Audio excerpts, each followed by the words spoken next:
God has seen more of you, your type. So, don't cast away your confidence. Keep on believing. The word of God is dependable. Tell your friend, the word of God is dependable. So always mix it with faith. Mix it. When you hear it, sometimes your problem look powerful, but the word looks simple. So you say, can this simple word carry my complex problem? Remember, in the beginning was the word before your problem came. In the beginning was not your problem, was the word. And it doesn't matter how fat you become, you are not senior than your senior sister or brother. You see, your senior brother can be short like this, like Lilliput. And you can be fat like a giant. But forever they will always refer to you as the junior brother. God's word is your senior brother. You can never outgrow the word. Yeah. It's like your teacher. If you become president, he's your teacher. He may be wearing Tokota. It doesn't change anything. This used to be my teacher. In the beginning was the word. You were not born. And because we were not born, your problem was not also born. So all of you are new. But the word has been there from everlasting to everlasting. It was able to solve Moses' problem. It was able to solve Joshua's problem. It was able to solve Abraham's problem. Hey! It was able to solve so many problems. So your own is just another test. Trust the word. Trust it wholeheartedly with your heart. Mark 13:31 says that the word of the Lord shall never pass away. And because it never passes away, it can pass your problem away. Hold on to the word. It will do what it talks about. It will always deliver what it talks about. So rest your confidence in God's word. Rest your confidence. Don't look at the things that are going around you. Don't look at your pain. Don't look at your feelings. Rest your confidence in God's word. Always focus on the word. What is the word saying concerning your situation?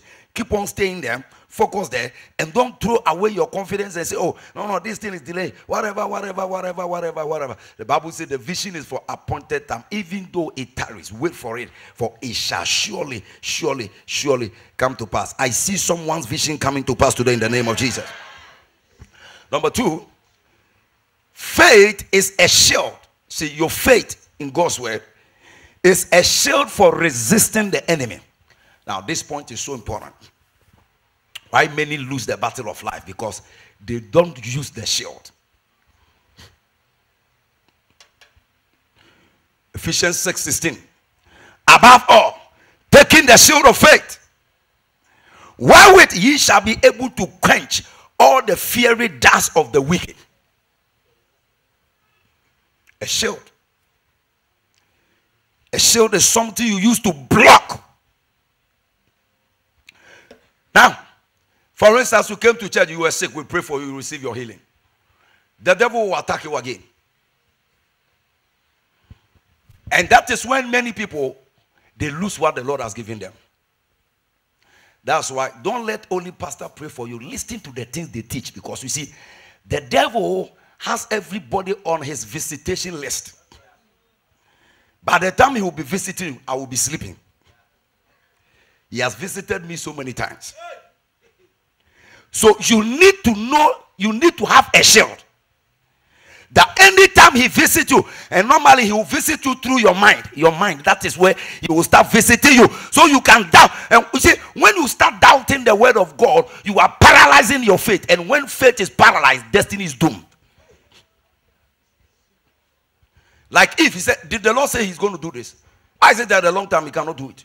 Did they say God is going to do this? Why is it that a long time he cannot do it? So you need to put up a shield. For instance, you are there, nice gentleman. The devil comes to say that, do you think it's going to be well?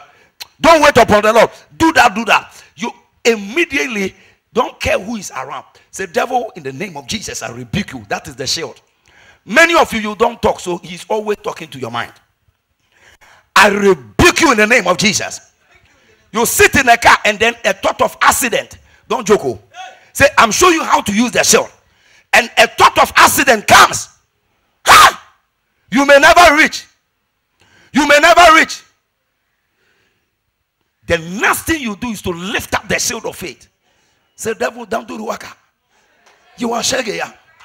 In the name of Jesus, I rebuke that voice in Jesus' name.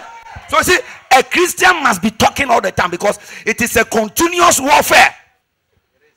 Some of you don't talk, so he dropped one idea and then he will graduate the idea and then it becomes big and this is where people get depressed. He tells you there is no hope for you. Oh, there's no hope for me. Then you will cast your mind back to your classmate you saw at shopping mall who was holding 2 big baskets. And the devil say, see how you have failed in life. See how you have failed in life. That you cannot even hold 1 basket, but look at your classmates. They are driving a car. You need to turn to him and say, where are you? And they shut up, boy. I'm next in line for a miracle.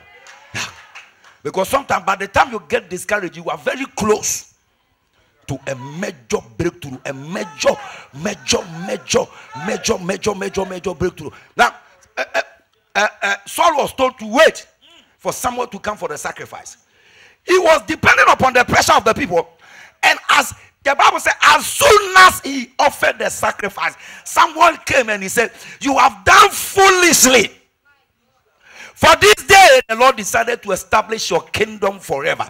But because you couldn't put up your shield of faith to stop the pressure and the outside forces, your kingdom is lost forever.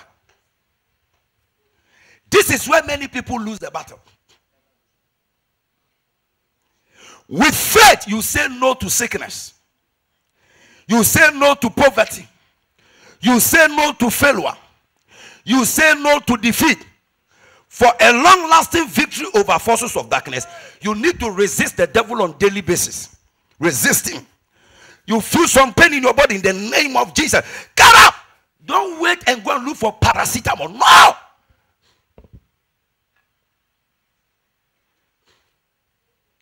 There are people who went for a crusade. In the crusade, they were healed. After 2 months, when you see them, they are sick again. Because they don't understand spiritual legalities. Shield of faith, you use it to protect what the Lord has given you that the enemy wants to take it back. And look at something, example. The devil told Jesus, if you bow down to me, I will give you the whole world. He was lying on. Jesus already had the whole world. So if you don't take it, what God has already given you, the devil will take it and buy it and then